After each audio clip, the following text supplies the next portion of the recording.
Hello once again, everybody. Sean over here at Reverb, and I think you know me well enough by now to know that I'm going to talk about something's got to do with recording or mixing or audio or something like that. That's actually exactly what I'm going to do today. Today we're going to focus on mid-side processing. There is also a microphone technique developed by Alan Blumlein about 6 million years ago called mid-side microphone technique, array.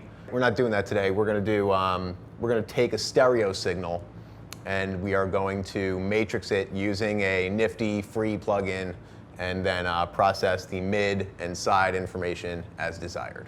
Mid-side, as any kind of audio technique, either recording or mixing, has kind of fallen out of favor a lot, and rightfully so. I mean, it was something that was more a product of its time.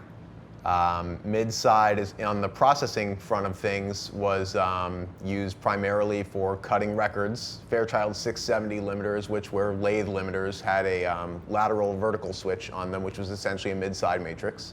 The mid-side mic technique was used for mono compatibility. We're talking about the 50s.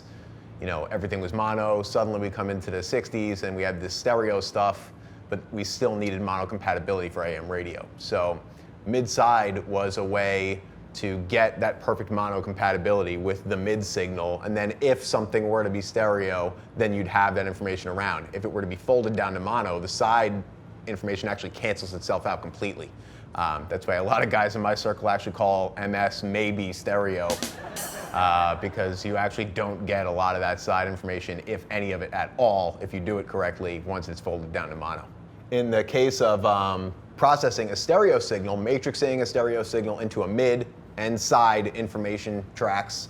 The reason for doing this is something you see more in mastering or just general stereo bus techniques. Let's say we're in a mastering studio, we got a stereo equalizer and we want to bump up the low end. If we do a big low end bump on both our left and right channels to affect the bass drum, that's also going to affect the side information. Doing it with a mid-side matrix is going to say like, well, you know what, we only want the middle channels to get that bass drum boost or that bass guitar boost.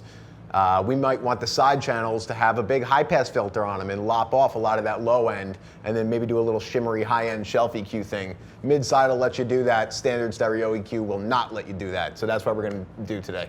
So the way we're going to set this up, using Pro Tools, we're going to create, we have our stereo mix on a standard stereo audio track here. Let's pretend that this isn't my own music and I'm just some guy mastering it, okay? So I've got my stereo track here. Now I need a couple of things happening here.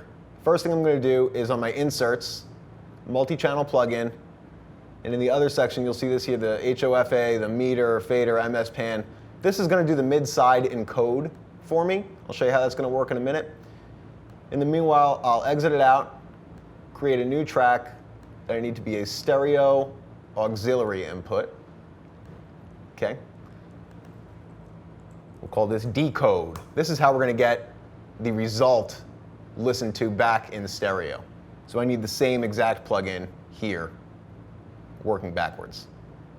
And the first one here, the one that's on my actual stereo mix, you can see that in modes over here, if I click here, this is going to put it into mid-side. Okay? Similarly, for the decode, I'm going to do the same damn thing. So now I got to stick something in the middle of this here. In between my two mid-side plugins, my encoder up here on the how low mix track and my decode track down here, I need some kind of processing. That's what we're doing. That's why we're here. I'm going to select a multi-mono plugin, something that can be split up into my mid signal, side signal. Most of these matrix plugins, like this HOFA one that I'm using, put the mid signal on the left, side information on the right. Of course, we want everything to be on both sides, which is why we need that decode plug happening. I'll open up a multi-mono EQ. And you can see right here, this little blue button here means that left and right are linked. We do not want that. We want to disengage that. And now left, like I said, is going to be your mid information. Right is going to be your side information. So I got my EQ set up. I got most of my matrixing set up. Now what am I doing? Well, I need to get my encoder track to spit into my decoder track. The way I'm going to do that, you could do it with a bus. Since this really isn't going anywhere else, I'm just going to use my standard outputs. And instead of going to physical analog outputs of my interface, I'm going to go to bus 1 and 2. And then I'm going to make the input of this aux track, you guessed it, bus 1 and 2.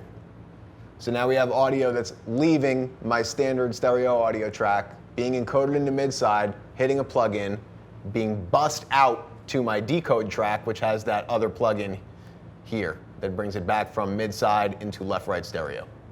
Here's what it does.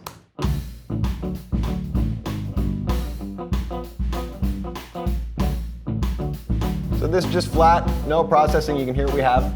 Great. So what do we learn here? We learned that even though we just put 3 different things into our mix here, so far everything remains relatively unchanged.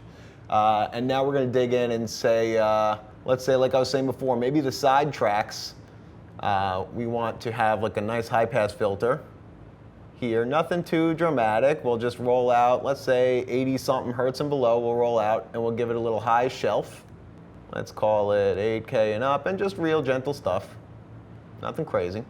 So that's on the right channel here, which again is our side. If we go over here to left, this is our mid signal. Let's say in the middle, we want to have a big bass boost. We'll even give it a little bit of high pass to round that off a little bit. Let me show you what this does.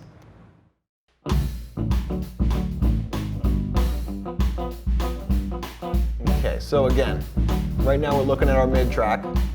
You can hear, this is going to sound a little stupid. I'm just going to show you for the effect. I'm going to be able to boost center channel only. This big boost at 66 hertz. It's not affecting my side tracks. So it's just more bottom of the vocal, bass drum, kick drum, that kind of thing. It's not affecting the sides, not the guitars or the background vocals.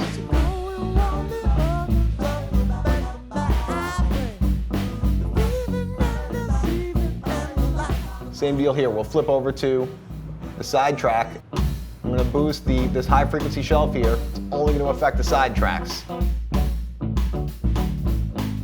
Here the guitars will get a little brighter. When the background vocals come in, they'll get a little brighter too. But you'll hear my vocal doesn't have a big 7 dB shelf on it. Let's bypass.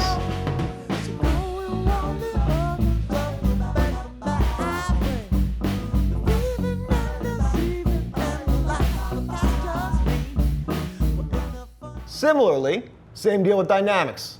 What if we want to compress the mid signal different from the side signal? We're going to use this same exact setup. I'm even going to leave that equalizer right there. Just bring in my stock Pro Tools compressor. You can see again, we have this link button. I'm going to delink these channels. Left is mid, right is side. So we are compressing the living daylights out of that center track. And the side track is getting less compression because there's less signal there. So let's back this off.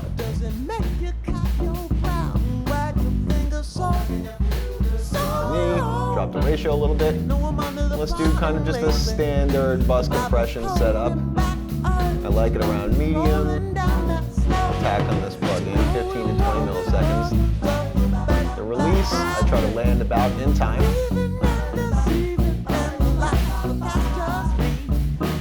Similarly, let's flip over to the side channels now.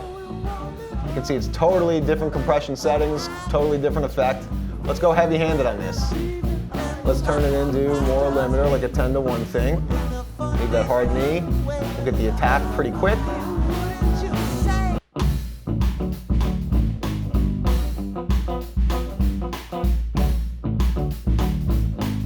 So this is heavy-handed kind of limiting here. It's only happening in the sides. It's not stomping down on the vocal. It's not doing crazy stuff when the drums hit. The drums are straight up the middle. Let's hit bypass, and this is going to bypass everything. So this is our flat mix. This is with our mid processing. Flipping the side processing.